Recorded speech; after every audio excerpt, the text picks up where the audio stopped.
Many folks still sharing their remembrances of Richard Roundtree, the towering actor we lost at the age of 81 just a couple days ago due to pancreatic cancer. He, of course, best known for playing John Shaft, but he did so much more than that, appeared in many more movies and TV shows, and he absolutely was a beacon for a whole host, two generations of black male actors. One of them, Michael T. Williamson, who joins us right now. Brother, glad to have you here on Roland Martin Unfiltered. When we text the day we got the news, you talked about just how huge he was in your life. Yeah, that's true. Good to see you, Roland. Greetings to your audience as well. It's a little tough for me because Tree was one of my big brothers.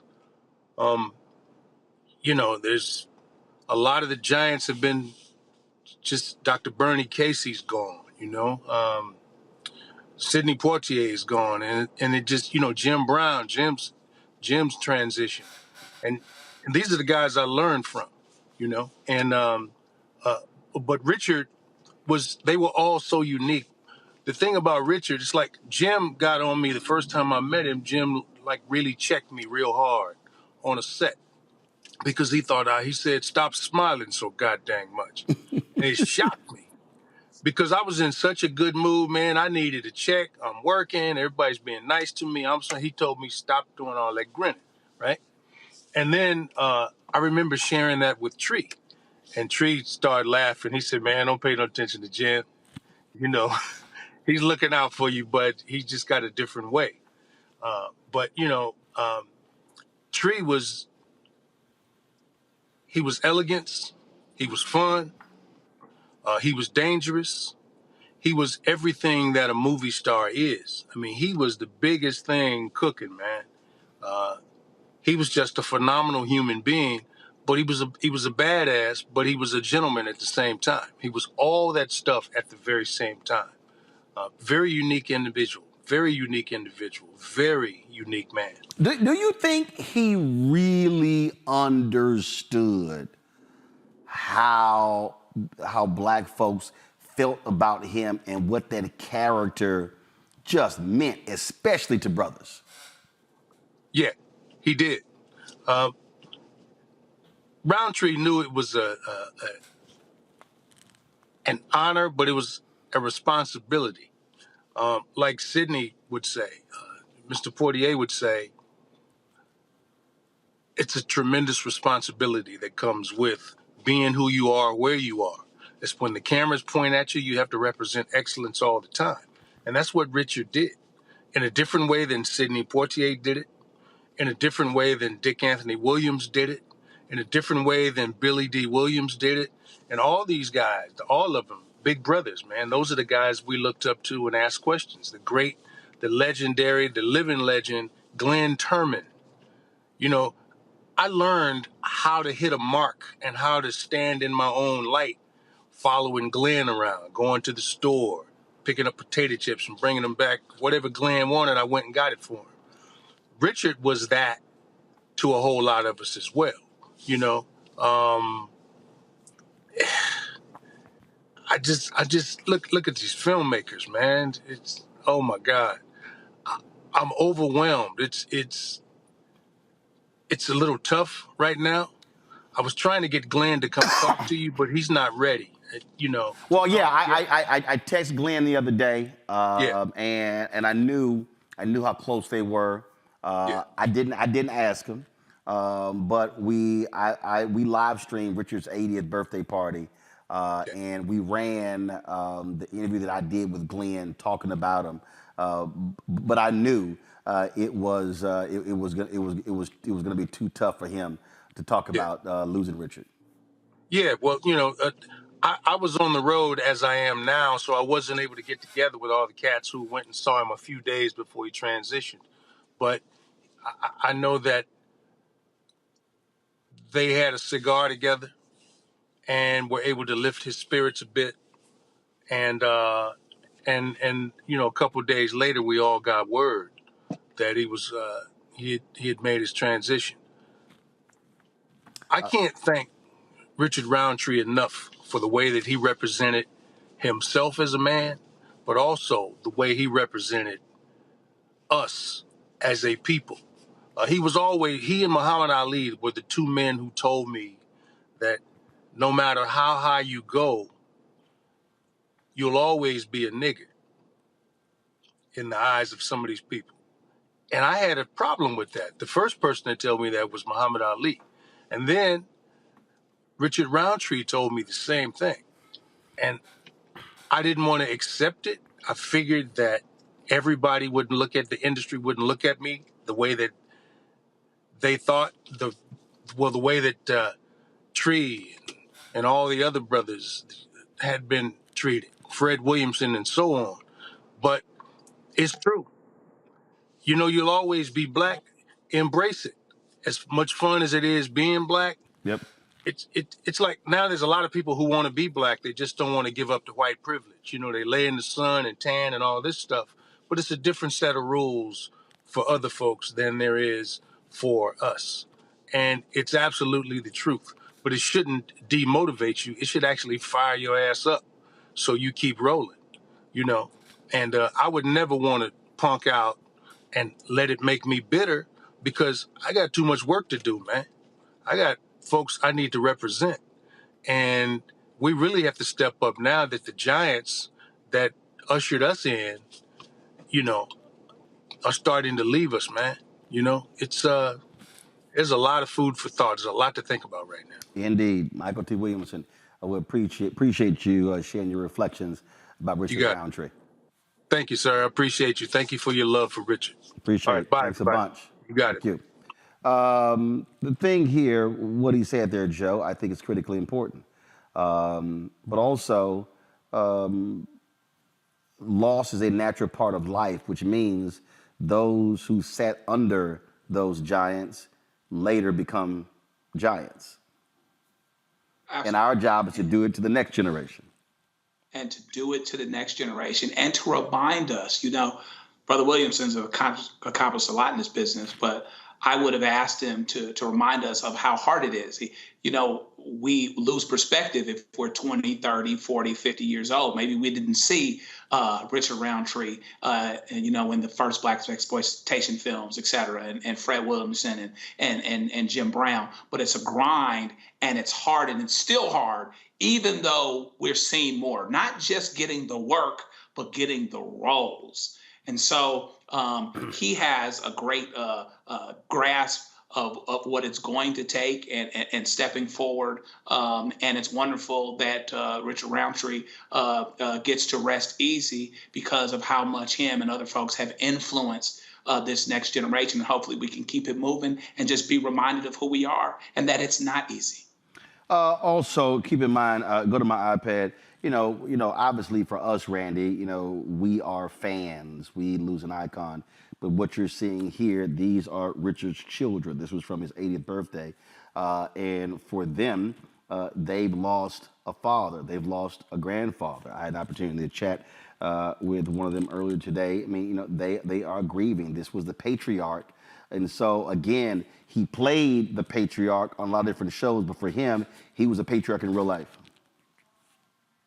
Think about his family, because even now that he has transitioned, they are having to share this grieving period with us, right? Because he meant something to us. And we do have to remember that, of course, their grief is much deeper. But at the same time, I'm sure they're very aware that the entire country, I mean, the world feels the loss of him already. He was bigger than a man. Right, he was an icon, and he represented so much. He was just cool, right? Just cool, and I think it had to be powerful. I'm sure for Black men to see him and to see him be a hero. And sometimes when it feels like you're being beaten up all the time, to see where there's a Black man who's not.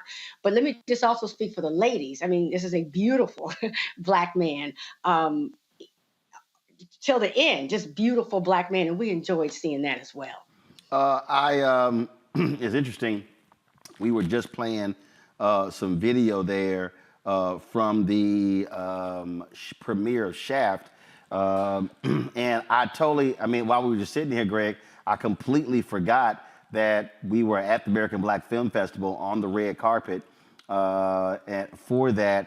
And I was sitting there, I was like, hold on, let me pull this up. And so go to my iPad because, hold on one second, I'm switching iPads, so hold on, don't go yet. I forgot that as I was talking to Jesse T. Usher, Mr. Smooth himself stepped on up. Now you can take it. Hold on one second. We should have it in a second. You did the right thing. The pink linen is a good look on you. Although the ascot is your classic. Right. But so I'm gonna bring it back out because see, I sat it down because folks were expecting it, and I can't have folks expecting it. You're absolutely right about that. You got to shake them up sometimes. I hit them with the African stuff at Essence Fest last year. They lost their mind. They ain't know what to do. Don't buy it. So, baby, what's going on, my man Richard Roundtree? Is he a worthy heir to the Shaft mantle? Wow. Yes. Wow. He's got the last baton. He's got the last leg. It's on him. Bring it home. Now I got to ask you this here, because somebody will be 77 next month. Yet when he walked into the room, all the women will still, I mean, does it make you feel a little inadequate when you like? Heck no. This is Shaft right here. This is the original Shaft. Absolutely not. It would make me feel less than coming onto this project if that didn't happen. But the fact that it does, it makes me feel even better. This young brother can hold his own. I'm so proud of him. Thank you. To see the way he evolved and handled his shit. Go ahead. Don't worry about it. My show's called Rolling About Unfiltered. Hello. We can cuss. I own it. Perfect. To see him handle his stuff and his transition was a beautiful thing to watch. And my son overseeing what he was doing, and then the two of them learning from each other from different points of view, the millennial and old school, and I just sat back and watched. Now, I'm gonna have him tell this story because I tell this story all the time. Where your daddy told you, I use this in speeches all the time. Because you used to be bothered with people calling you John Shaft, and your daddy had to let you know something. Tell everybody what your daddy told you. He says, son, a lot of people leave this earth not being known for nothing. Shut up. Sounds about right. Sounds like something my dad would have said. And ever since then, you've embraced John Shaft. Indeed, yeah. There are days when I get a little full of myself, but the bottom line is, at this point in the game, and I'm gainfully employed, and this guy has legs, and my sister is standing over there with my niece, and she says, "Hey, Johnny Roundtree." Oh, all right. It's all good. Now, Father's Day is this Sunday. Hello. And I want both of y'all to speak about this. Shaft for me has always been about black manhood. Cool, confident, smart, sophisticated, sexy. And that image is important to have that kind of brother on the big screen. Absolutely. No, 100%. I agree with you. You know, when we talk about black excellence, we talk about manhood, we talk about father figure, questionable, but at the same time, this film clears all that up. And what you get to see is the three generations of that same character come together and find common ground and create a man in this new generation of millennials. Kind of teach him what it means to hold that level of respect and community. You know what I mean? Which is something that we can argue is missing in today's young men. So it's nice to see the older gentlemen come in and clarify that and teach him that there's something that you need to take from the generations before you. I think he pretty much said it. The difference, what I would add to it is where we come from and all the history and being a man and passing that on to the younger generation. And there is no one, to my knowledge, that can pass that on better than Sam. You feel me? All right, Richard Roundtree. Always good seeing you, baby. You my man. Pleasure to see you. Yes, sir. Yes, sir. Yes, sir. I know we're gonna hit some spot again this time. Yo, wherever you want to go, man. Wow. Yeah, I completely forgot about that. Totally forgot about that. Hold on one second. I'm going to go to a break. We're going to come back. I'm definitely going to get Joe's comment, Griz's comment. Miguel Nunez is up next, bottom of the hour. Leon is going to be joining us. But also Mark Curry is going to be joining us, where he said, I personally picked Richard Roundtree to play my daddy on Hanging with Mr. Cooper. Folks, you're watching in retrospective. Celebrate the life and legacy of Richard Roundtree, now an ancestor at the age of 81, right here on Rolling Martin Unfiltered on the Black Star Network.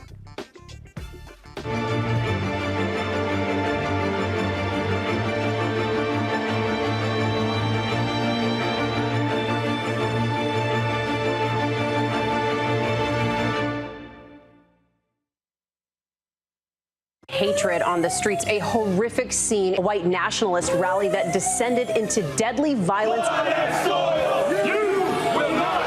White people are losing their damn minds. An angry pro-Trump mob storms the U.S. Capitol. We've seen We're about to see the rise of what I call white minority resistance. We have seen white folks in this country who simply cannot tolerate black folks voting. I think what we're seeing is the inevitable result of violent denial. This is part of American history. Every time that people of color have made progress, whether real or symbolic, there has been what Carol Anderson at Emory University calls white rage as a backlash. This is the rise of the Proud Boys and the Boogaloo Boys. America, there's going to be more of this. Here's all the Proud Boys, Dave. This country is getting increasingly racist in its behaviors and its attitudes because of the fear of white people. The fear that they're taking our jobs, they're taking our resources, they're taking our women. This is white fear.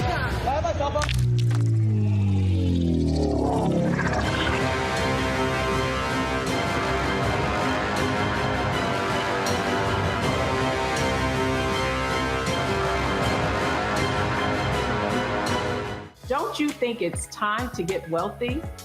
I'm Deborah Owens, America's Wealth Coach, and my new show on the Black Star Network focuses on the things your financial advisor or bank isn't telling you.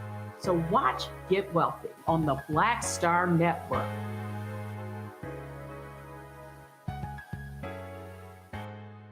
Hey, what's up, y'all? I'm Devon Franklin. It is always a pleasure to be in the house. You are watching Roland Martin Unfiltered. Stay right here.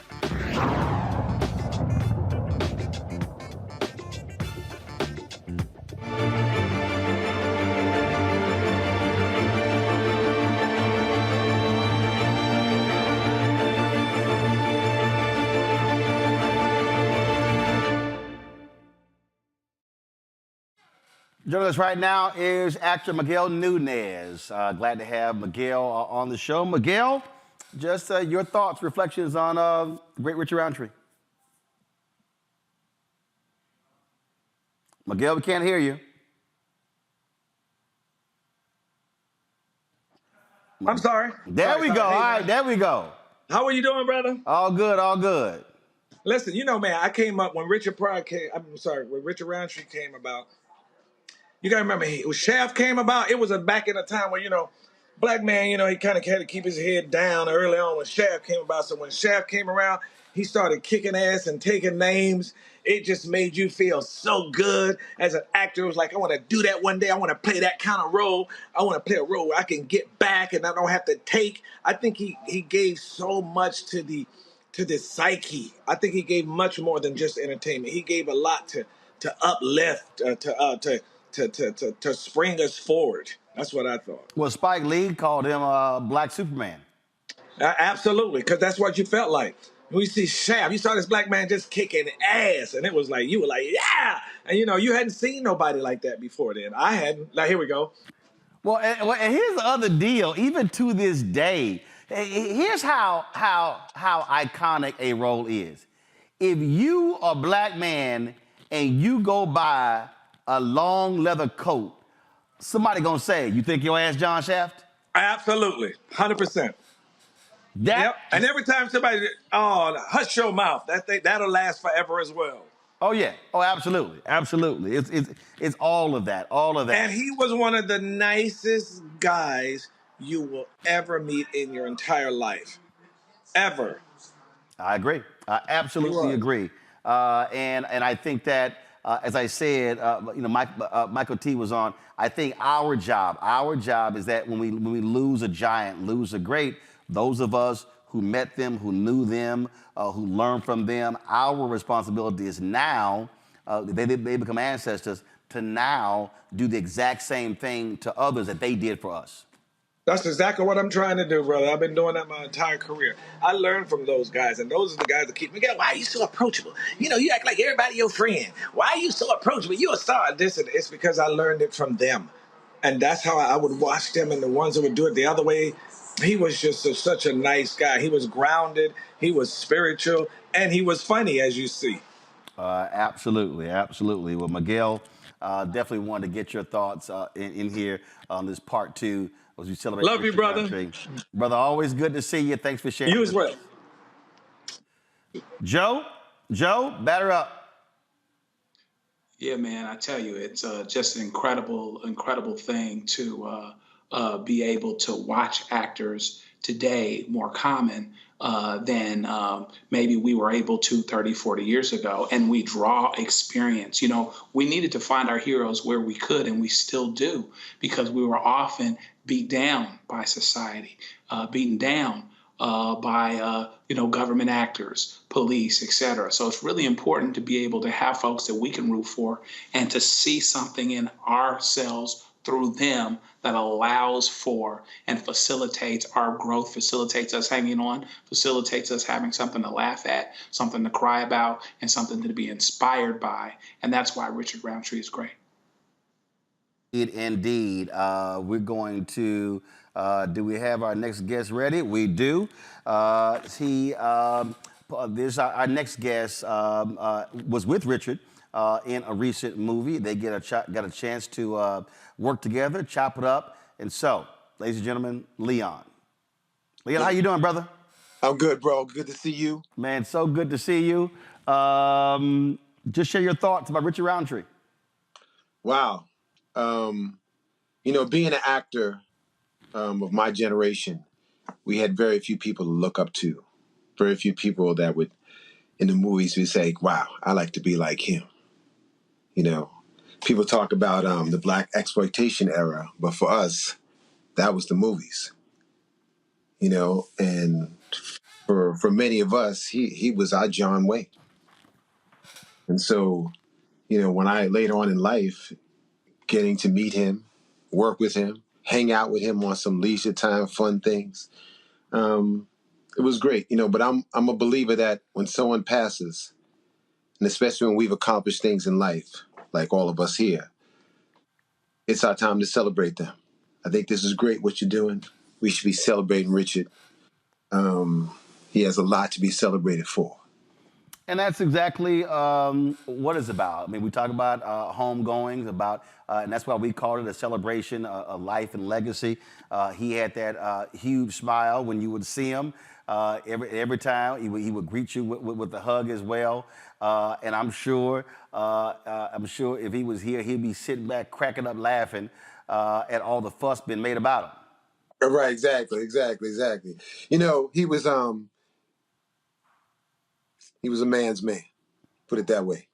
Right. He was the guy that guys wanted to hang out with. Yeah, Richard. And the movie that y'all did together was called The Sin Choice. Talk about just being able to work with him and watching him work. Well, I actually got a chance to. He was also in the cast of a series that I did, Diary of a Single Mom with Robert Townsend. Yep. And so I got a chance to, be with him there as well. Richard was great. A consummate professional. When I'm working, I'm deep into my character. So, and it was a pleasure to work with. He was easy to work with. He was who he was supposed to be in the scene. And that's all an actor can ever ask for. Indeed. Leon, we appreciate you taking some time just to share with Richard, his family. They were watching last night. I'm sure they're watching tonight as well. And so we just want them to know that we appreciate them for sharing him with all of us. Without a doubt, God bless the family. God bless all of us who will miss Richard. And, I'm really happy, Roland, you're doing this. Let this be the start of the celebration of his life, because he had a lot to celebrate. Indeed. Leon, thanks so much, my brother. I'll see you soon. All right, without a doubt. Folks, last year at the 80th birthday celebration in Los Angeles, I caught up with Ben Vereen, who had a couple of things to say about his dear friend, Richard Roundtree. Richard, he was the icon before icon was a word, okay? Richard and I did Roots together. I'll never forget, I always tell a story, when he had to bow down and grovel, the man said, "You're gonna ask Shaft to grovel, you out of your mind." And he turned to the producer and he said, "You got one take." And he did it, and everybody said, "Okay, good night." That's Richard. Richard is one of the, how can I say this? It's forerunners in our lives. Not only Shaft, he's a great man. I love you. I love you. All right, folks, got to go to break. We come back. Dr. Greg Carr will share his thoughts. We'll also hear from Mark Curry and also one of the characters in the Soldier story will share his reflections on Richard Roundtree. Folks, you're watching Roland Martin Unfiltered right here on the Black Star Network.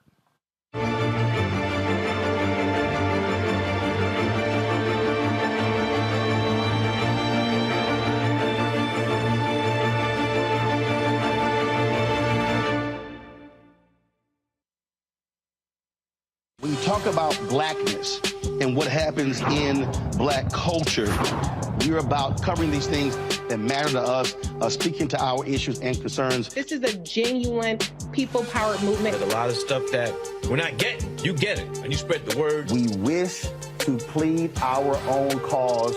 Too long have others spoken for us. We cannot tell our own story if we can't pay for it. This is about covering us. Invest in black-owned media. Your dollars matter. We don't have to keep asking them to cover our stuff. So please support us in what we do, folks. We want to hit 2,000 people, $50 this month, raise $100,000. We're behind $100,000, so we want to hit that. Y'all money makes this possible. Check some money orders. Go to P.O. Box 57196, Washington, D.C. 20037-0196. The Cash App is $RM Unfiltered. PayPal is R Martin Unfiltered. Venmo is RM Unfiltered. Zelle is Roland at RolandSMartin.com.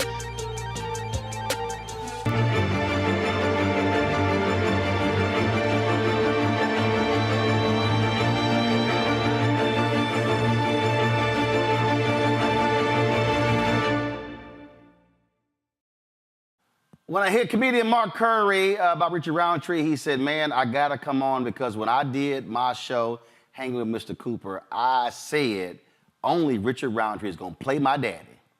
Mark Curry joins us right now. Mark, glad to see you, my brother. Nice sweater you got on. I didn't know Chick-fil-A made clothes. Oh, see, there you go. No, I didn't know. There you go, already starting. Okay, you haggard of a man. All right, y'all. You said you personally picked Richard. Yes, I did, sir. They wanted to get a dad for Mr. Cooper, and they had these guys. They had a couple of guys up. I was like, nah. And so, I was like, let's get Richard Roundtree. I wanted from the Mac, Ron O'Neal from Superfly. That didn't work. Ron Julian from the Mac. That didn't work. So the next one was Shaft, and they didn't want to do Shaft. They didn't. Well, we don't know about him. I said, no, I can't have no. I got to have a powerful father figure, and that's how it came about. And he was a great man. I worked with him. He was so beautiful and positive, and taught me a lot of things about the industry. And he played your father for how long? He was my dad for the series for 5 years. And so being with him, watching him work, watching him do his thing, what did you learn? What do you remember about some of those conversations? He was such a star, such a big star, but he was so humble and so cool and so smooth. And he taught me, he just taught me little cues on the set. He just, told me some incredible stories. Just being around someone like that, an iconic person that I grew up with, and that was really, really nice. I mean, this dude was beyond nice. I'm sure you met him. You knew how nice he was. He was a different nice. Oh, yeah. He was really just different nice. And so it was just great to be with him. I remember working with him, and my daddy, my mom and dad was excited. That's Sham. That's Richard Roundtree. My father, I had a coat like him. Well, and it absolutely was nice, had that huge smile. But as you said, he understood his craft and was serious about it. He was serious about it. He was serious about it, knew his lines, was incredible, was humble, handsome. All the ladies liked him. He was smooth. And he taught me some great encouraging words about the industry. He had been in it so long, and he was so iconic to me. He was Shaft. He was the first positive role model black man that I saw in movies that, that was positive. He was a positive role model. I hate to say, I grew up in Oakland, California. That's where they made the Mac. So, we came from pimping and Mac lifestyles. So that's what I looked at all my life. That's what I remember. But when Shaft came along, Shaft was something that the first time that black people was like, whoa, he's taking up for us. He's taking it to the man. First time you seen a brother saying something to a white man, another white cop on television and not taking it. So he was so positive. He was so awesome. He went with my character, Mr. Cooper. Well, Mark, we wanted to make sure to get good opportunity to share a few words about Richard. We appreciate you joining us right here on the show. Thank you, and I like that sweater. Is that stripes from the service, or is that suede? No, this is from the coldest and the boldest fraternity of them all. Everybody couldn't get in, but you had to go to college first. So my apologies. I love you, man. I appreciate it, Mark. I went to college. But you had to stay there more than 24 hours. Yeah. Normally you got a dashiki on. Where's your dashiki? Oh, but see, I got to hit you with different looks, see, because you can't be expecting a look. But we know you're going to have the same look. But, it's so beautiful that you work with Richard Roundtree, that we say something to him that's so positive, because he was so iconic. And, the white people ain't going to give him no love. And, it was just, he's the one who set it off. And they called them black exploitation films, but they really weren't. Well, that's also why, one, black-owned media matters. Two, this is why what happens when you own your stuff, you don't have to ask anybody's permission. Right. And you're right, I looked at a bunch of other networks, and they maybe gave him 2 minutes and 3 minutes. But he meant a hell of a lot more to us. And so we did 3 hours yesterday and an hour today. And he certainly is worth every minute, every second. Yes, sir. Richard Roundtree, baby. Awesome. Appreciate it. Mark, thanks a lot. And folks, look out soon for my Rolling with Roland one-on-one interview with Mark Curry. We had a ball when we shot that one. So it's I'm on tour with Cat Williams, so make sure you guys come see us. We're in Baltimore and where are we at next? Connecticut. They can go online to find out. Yes, go online. Thank you very much. I love you, man. All right, Mark, appreciate it, man. Thanks a lot. Art Evans, y'all, starred in A Soldier Story. I had a chance to catch up with him. He, of course, this was last year at Richard's birthday, and I want to share this here. Well, we've known each other back in New York. One day I was in New York doing gymnastics, and he was riding a bike. I stopped because I saw him in this latest movie, and he was fabulous as always. And we became friends. I was getting ready to do a movie. I let him look at the script. I did the music and the acting, and we've been friends ever since. What makes him so special, so unique? Whenever you talk to him, you notice that it's not always about him. He has a wonderful way of engaging you about in the conversation. And he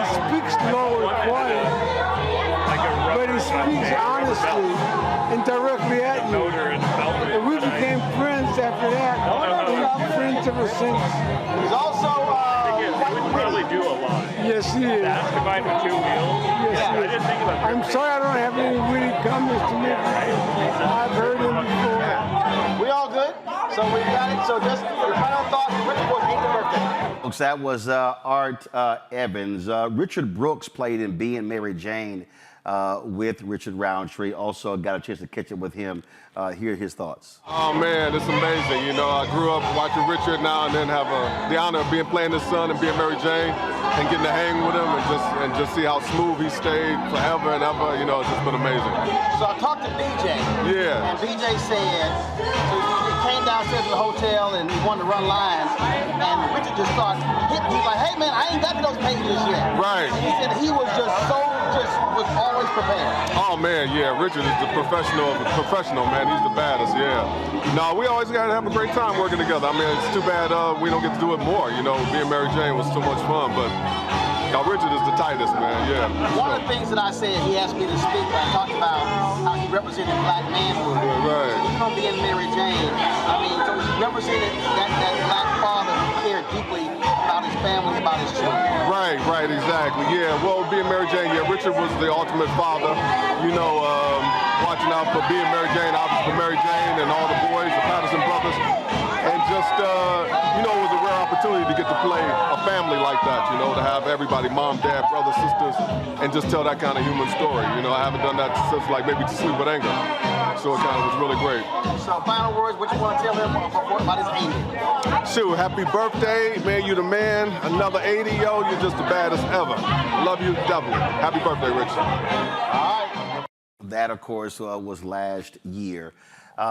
Rich only found a couple of months ago that he was diagnosed with pancreatic cancer, stage 4.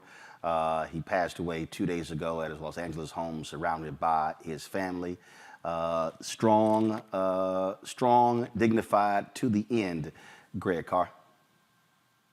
Yeah, no, absolutely. I mean, facing death like that, man, you know, his last act of cool on this side of Earth, and now he's a powerful ancestor. It's funny, Richard Brooks mentions To Sleep with Anger, the film that Charles Burdett did. Charles Burdett's part of the L.A. Rebellion, the group of filmmakers that Holly Garima, Julie Dash, and others were out there. They chose the independent route. On the other hand, you had folks like, as we know, our brother Melvin Van Peebles with Sweet Sweetback's Badass Song, and then Gordon Parks with Shaft in 1971, 72, 73, who were trying to go the Hollywood route. And Richard Roundtree kind of spans both of those in many ways. A trained actor, you know, with that kind of thing. You know, I came into class this afternoon, my students, and I said, I got a pop quiz question. I said, who is the man who would risk his neck for his brother, man? Silence. Silence. I said, what? Yeah. I said, do y'all? None of them have ever seen Shaft. However, when I mentioned Jesse T. Usher and the third of the Shaft trilogy in terms of the afterlives of Shaft, they said, oh yeah. And Samuel L. Jackson was the bridge there. I bring it up because Gordon Parks said in an interview, he was in London. This is after his son had to call him in New York when they debuted Shaft. And he said, I didn't know whether it was going to be successful. His son called him and said, Dad, you got to get down here. The line is out the building. They're going to have to show it over and over again. He got to London and somebody asked him, a reporter said, well, why did you call it Shaft? And he said, well, it's because we giving the finger to the society. And so even the idea of Shaft, Isaac Hayes saying that he took the soundtrack, and Gordon Parks told him, give me a soundtrack for this man coming up out of the subway with that iconic notion. And he said, it took me a couple of hours, and I wrote the music. I pulled together things we had done, and I put that together. I'm saying that to say that I think there's a reason we call it Life and Times. Richard Roundtree is the life. But the Times was the Black Power movement and the Black Arts movement. And so I stopped and showed the first 5 minutes of Shaft, him coming out of the subway to those students, and it opened up everything. Then I had to show a clip from the Mac and Max Julian. And I said, then they said, now understand Snoop Dogg. Then we had to go and look at Across 110th Street with Yaphet Kotto, and then talk about Pam Grier and Tamara Dobson and Billy D. Williams and Jim Kelly and Jim Brown and Fred the Hammer Williamson. And then they began to understand, okay, this is where we're going with this. This brother, Fred Williamson, is still making movies. But this brother, Richard Roundtree, you know, finally, I'll just say this, seeing Jesse T. Usher, seeing Richard Brooks, seeing, you know, Ben Vereen, people forget Richard Roundtree played Kizzy's boyfriend in Roots. But the new generation, they don't remember any of that, and it's up to us to remind them of that momentum. See, Randy, Joe, and Greg, at my TV One show, I still do it. if certain folk come on my show, I don't care how old you are, there are certain movies that I will snatch black cards if you have not seen. And so, we had this debate, and we were at Congressional Black Caucus Foundation, and it was several sisters, and it was a young brother. They were like, yo, Roland, you can't be holding that against us because we younger. I'm like, I don't give a damn. I said, I knew about certain movies and certain songs that took place before I was born. I was like, I don't want to hear it. I don't care. If you black, I need everybody listening to me right now. If you black, if your ass ain't seen Car Wash, Coolie High, the original Shaft, those are three that you need to absolutely watch. I remember, so Tiffany Lofton, Tiffany was so funny. She hit me one night, and I said I mentioned Car Wash. She said, well, I ain't never seen Car Wash. I cussed. I said, Tiffany, you are not allowed on my show ever again until you watch Car Wash. She said, Uncle Ro, I'm coming to your house tonight. So her and some friends got in their car. They were complaining because I live in Northern Virginia. You live too far. I'm like, shut up. I'm like, I'm from Houston. That ain't far. And so made her watch Car Wash. And the reason I say that is what you just described, Greg. You can't, I need people who are millennials and Gen X, millennials and Gen Z, just like Gen X needs to understand what you're seeing in this black world didn't start with you. Right. Something set that up. And so you can't, if you love Lawrence Fishburne as Morpheus in The Matrix, all you are watching is the reincarnation of John Shaft, down to the leather coat. And so too many folk when you don't have that historical reference. I had somebody who was joking with me, and Ali Sadiq makes this joke a lot. He said, we were on Instagram Live, and he said, y'all know, he said, if Roland going, he gonna bring up something Dr. King said. And I was like, you absolutely right. Because the problem for me, Randy, is when you are devoid of historical context, then you don't really understand what is happening today if you're missing the historical context. You really do not. You really do not. Like you had it. Oh, so much you said right there. Like, first of all, when you were saying you make people watch it, I used to make my sons. That's the time, like Thanksgiving and Christmas, they have to watch certain movies. I believe it's part of their education. And it does reflect exactly where we've been and how times have changed. But if you don't know where you have been and you don't feel, it really just, I feel, builds a person's self-esteem also to know what we have been through. Right, and where we have been and what we need to do now going forward. So I agree with you on those movies you listed. There's a few more that we have to add to it that people need to understand, our history. Yes, 1,000% on that. Greg, I want to go back, because again, we talk about Richard Roundtree. He was an Ebony Fashion Fair model. Yes. All right. Now there's somebody watching right now going, the hell is Ebony Fashion Fair model? That was it. First, what the black folks need to understand, Greg, is that Ebony Fashion Fair tour was one of the largest fundraisers for black organizations nationwide.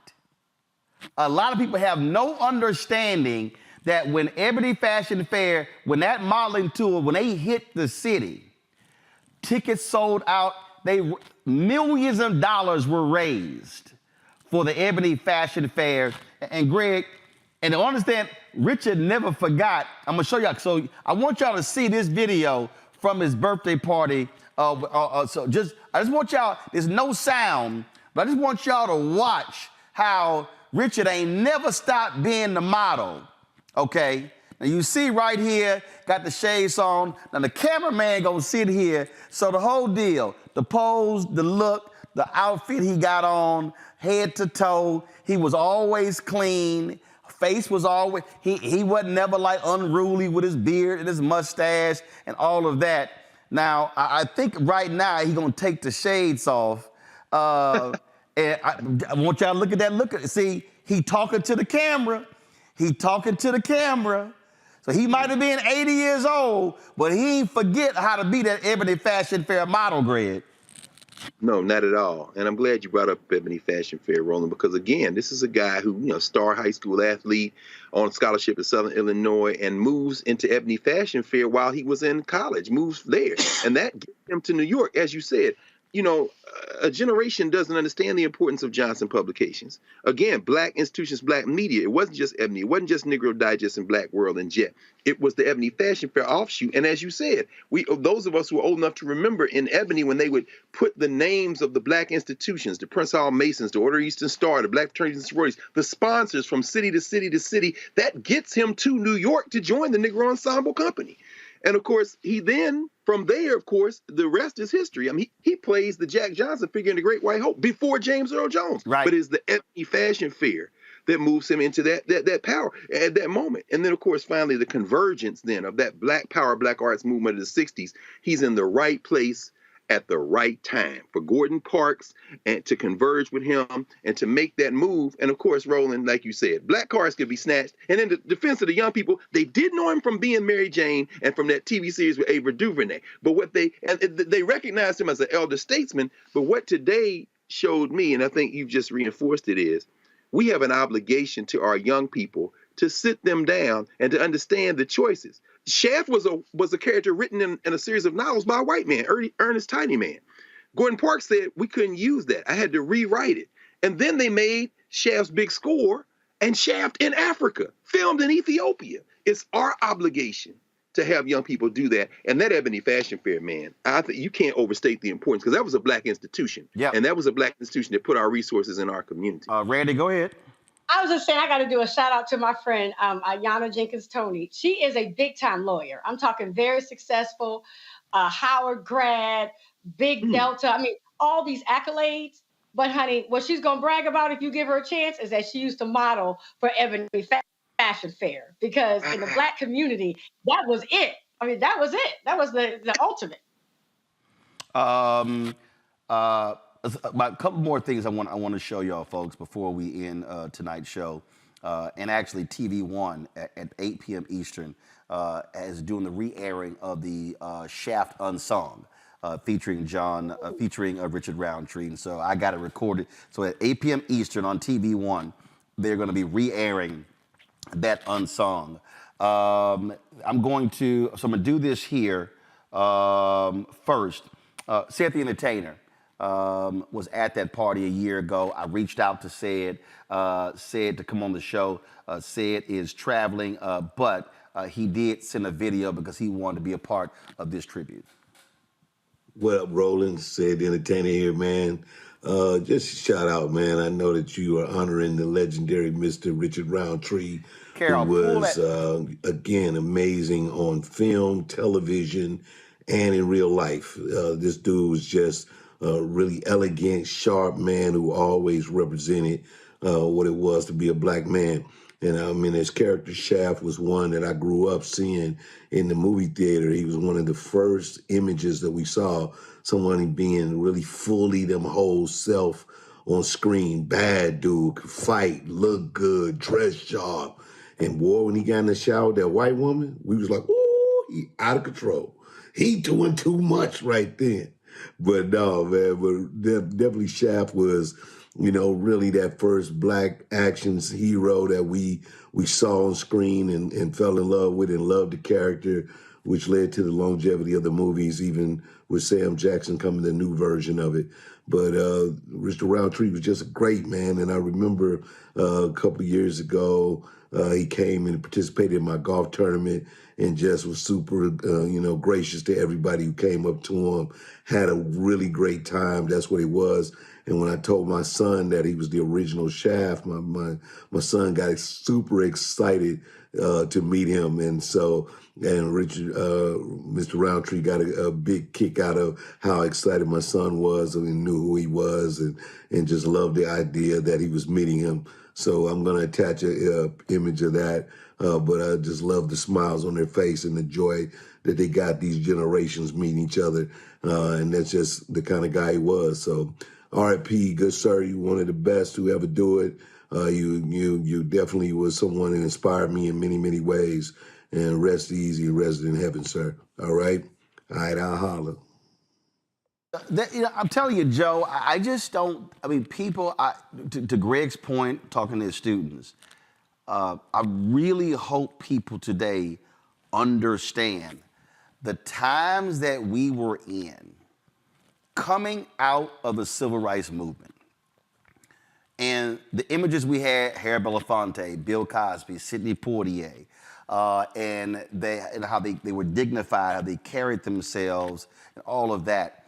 But what people are going to learn when they watch the Unsung, all the major black actors at the time read for that role. Jim Brown, Fred Williamson, Billy D. Williams. But Gordon Parks wanted a certain look. And what was amazing is Gordon Parks deliberately, like if you see the clip, what Gordon Parks was saying, I don't want a fair-skinned, light-skinned, medium-toned brother. He wanted a dark-skinned black man with an afro, and they said, the producer said, he had everything we want. The stature, the look. I really believe, because I'm telling you, when you approach Richard, it was sort of like the first time I approached Vernon Jordan. I said, man, that brother looked like an African prince.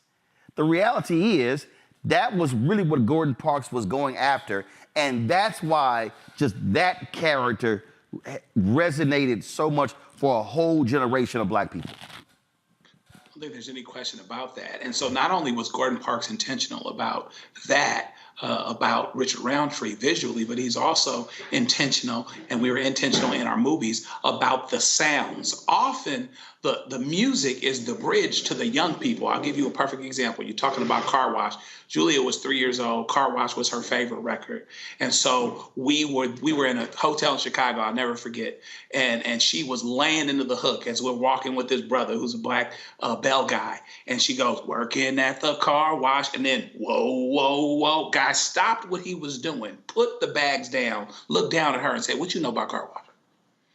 You know, so with Shaft, it was the great Isaac Hayes. With that music, a lot of times these kids will know the music, but not necessarily know the movie. So we can do some things to connect the dots. Gordon, Melvin Van Peebles, all these brothers, Spike Lee, were all very, very intentional about what they put on. If you'll remember, Public Enemy had to make several attempts to get at the anthem for Do the Right Thing, which was Fight the Power. And so often we can use these bridges 2-3 different ways. Now we've created a conversation to open them up to the movie. So now they're putting the music together with the movie. Now they're seeing similarities to what they see now versus what they did then, because you're not going to know where you're going until you know where you've been. There was an amazing tribute that was placed on Instagram by Sky P. Marshall. Guys, if you go ahead and play that, do y'all have the video? Okay, go ahead and play it. And I'm gonna read it while it plays. Seeing you. Pull the music down so I can talk. She said, I love Richard with my whole heart, and he loved me. Today he passed away at age 81. I felt my chest crack in agony as I fell to my knees. I convinced myself that he was immortal. On his 81st birthday this past July, we went to dinner and I asked him the question I would ask him every birthday, Richard, are you happy? He said with that sparkling smile, very happy. I have my family and that's all I could ask for. A few weeks ago while we were out, he bought us evil eye friendship rings, the last photo in this video. He explained to me how it was symbolic for spiritual protection. He knew what was approaching. I did not. He never mentioned cancer. I had no idea that was going to be our last day together. We were only meant to have lunch that afternoon. Then lunch turned to furniture shopping. That turned to rug shopping. Then jewelry shopping till we were hungry again and grabbed sushi dinner. It was like he didn't want our day to end. He hugged me differently. It was longer and tighter. We said, I love you, a perfect day. Me and Tree, he was an incredible man, a compassionate friend, a distinguished gentleman, a king amongst men, a true legend. Cherish the moments you have with the ones you love. Celebrate them and always keep your heart open to new love, because real love is what truly matters the most. I just gained another guardian angel, and he will protect me and his beautiful family. I love you and will forever miss you, my dear Richard. Rest easy, old friend. I'll be seeing you.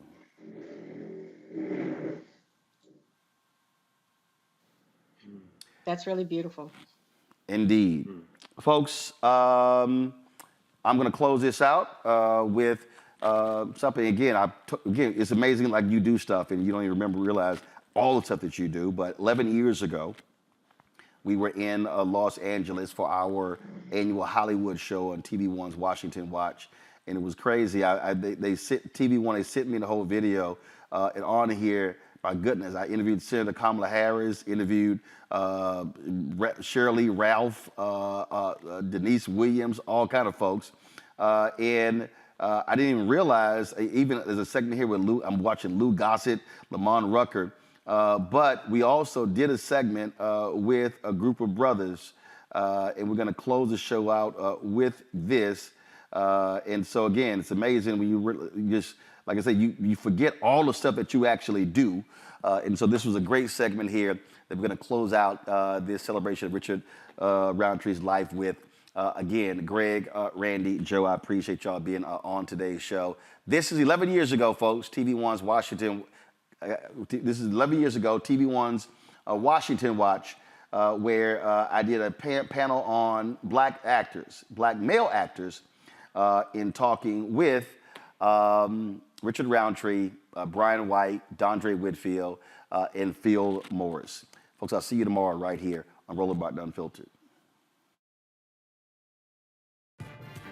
This year saw the release of the movie Red Tails, the story of the Tuskegee Airmen, and starring an almost all-black cast, all playing great American heroes. But it has been a long struggle for black actors to get the variety of roles that reflect the diversity of the black experience. 4 men who have succeeded are here today to talk about images of black men on TV and in films. We have Brian White, Richard Roundtree, Dondre Whitfield, and Phil Morris. The ladies who work on this show have been very excited about this panel. Gentlemen, certainly glad that you are here. What we talk about? I don't know why you have all these young kids up in here. What is the deal? Well, actually, they were all afraid of you because they were like, well, we know how the sister's going to respond to Chad. I can let you know. Yeah, put him in the middle. We're here partially due to him. Yeah, Mr. Cool, Mr. Cool right here. Paved the way. It's interesting when, I'm very critical when I look at these commercials and men look like just absolute fools, can't raise children, can't do anything. And then when you look at some of these shows, folks are just out of control. As African-American men, when you're sitting here getting these scripts coming across your desk, are you very clear that, look, I'm going to represent brothers. There are men who are watching me. There are, uncles and cousins and brothers, but also guys I don't know. They need to see themselves on the screen, not just acting a fool. I'm glad that you said that, and because we were talking a lot about this earlier. And as a father of 2, I have a daughter who's 7 years old. And one of the things that she takes tremendous pride in is the fact that I can actually braid her hair. And as a father, yeah, that's a skill set there, bro. I mean, it's just that, I see what it's done for our relationship. And to have that in my personal life and to reflect that in some of the things that I do in my work so that others can see, hey man, not only are you capable of that, it doesn't make you less of a man for doing it. In fact, it makes you more of a man for doing it because it galvanizes that kind of energy and that kind of emotional connection with your family. I was really fortunate to come out of a household where my father not only was bringing that image to the screen, but brought it home for me to see up close and personal. So I got kind of a twofer. And it is my duty to continue to push that integrity rock forward. And of course, folks out there, your father, Greg Morris from the original Mission Impossible series, not the movie. There you go. I got to ask you this, Richard, because what I've always appreciated, you talked about publicly, people say, Shaft, and you're like, look, I've done more than that. But what I most appreciate, whether it was that role, whether when you were on Rock, you were clear. I watch stuff now. You made it clear, I'm an unapologetic black man, that I'm going to represent black male strength when I walk into the room. I had a reality check early on, Shaft in Africa, and my oldest daughter was going to Hollywood High, and she came on and had this long look on her face. I said, what's wrong? I said, Dad, were you naked in the movie? Oh, yeah. So everyone in the school said they saw you naked.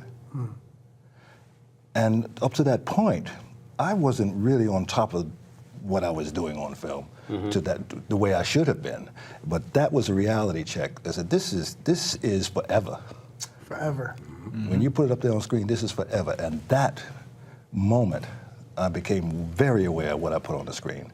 And how important it is and how that actually moves people. I mean, our figures, I mean, our dynamic box office stars, opening up a can of worms, but this is where we're going. I mean, the Caucasian stars are not being asked to, you know, they're not held to that standard. They're not asked to wear dresses and play drag queens and over the top, you know, characters like that the way ours are. It was really eye-opening for me when I saw Dave Chappelle do an interview on Oprah where he talked about doing this film with Martin, and he walked into his trailer, and there was a dress in there. And he said, I must be in the wrong trailer, because there's a dress in here. Well, then the writer, the director, producers, they all go in, and they're like, man, this is going to be hilarious. It's just gonna, and he's like, no, man, I'm funnier than a dress. Just give me something funny to do. I don't need a dress to be funny. Right. Exactly. I mean, you talk about duty and a responsibility. I mean, all of our families carved out their stake, and they created the American dream and then created a path for us. I grew up on the Cosby Show. I grew up seeing Felicia Rashad and Bill Cosby, doctors and lawyers. And the images that we have today that are celebrated and glorified in the media for our people, for African Americans, don't measure up to that standard. So we've gone backwards. My grandmother is a college graduate and had two brothers that passed. She claimed her blackness, was proud of it, fought for her education, and passed that down to my mom, who passed it down to me, to aspire to be educated and successful, etc. And not paying homage to what they went through is ridiculous. You know, it's interesting because we got it at home, but a lot of our people do not get it at home. So it is incumbent upon us when we put these images out to multi-million viewers to help them, assist them understand that's what's possible. Just because you didn't have it doesn't mean it doesn't exist. No, that's a very broad brush, I think you're painting that, because when I look at guys like Fishburne and Mr. Gossett back there, I mean, there is a number of us who are doing the right role models. Absolutely. Yes, sir. Absolutely. So we're not necessarily being celebrated for doing the right It things is interesting. I was debating some folks on Twitter and Facebook, and we were talking about films, and they were talking about, they were highly critical, Tyler Perry, things along those lines. And I said, you know what's interesting? I said, of all the Tyler Perry films, my favorite, Daddy's Little Girls. Here was a movie with Idris Elba playing a strong brother. He said, look, I've had some stuff in my past, but I'm taking care of my kids. For me, it is important when I see brothers truly representing on the screen and making it clear, as Dave Chappelle said, I'm not going to be a buffoon. I like comedy. I like those things.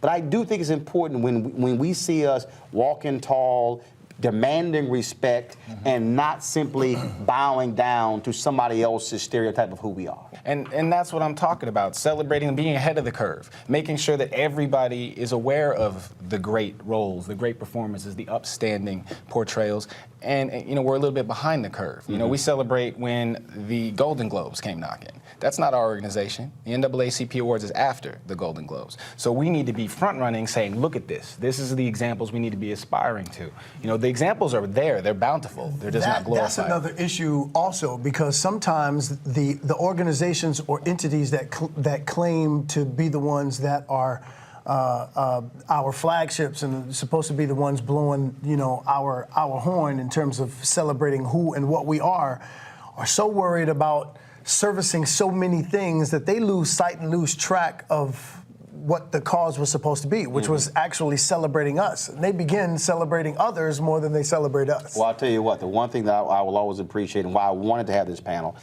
is because, again, to have black men speaking about why we must represent on air. And I make it a point. I love to have fun on the air. I love to talk about wearing ascots and all those things along those lines.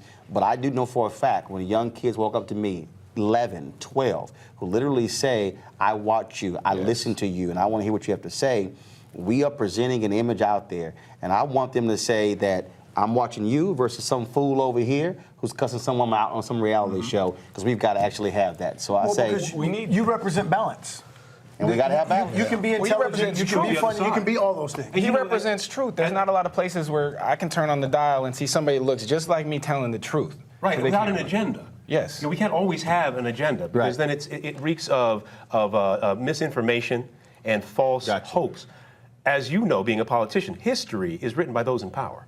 Yep. So the images that are being put forth by those in power. The more of us we have in power. That's why, like I have the power of my microphone. There you go. Brian, Richard, Andre, Phil, we certainly appreciate it. Thanks a lot. Keep it up, gents. All right, then up next, my perspective on the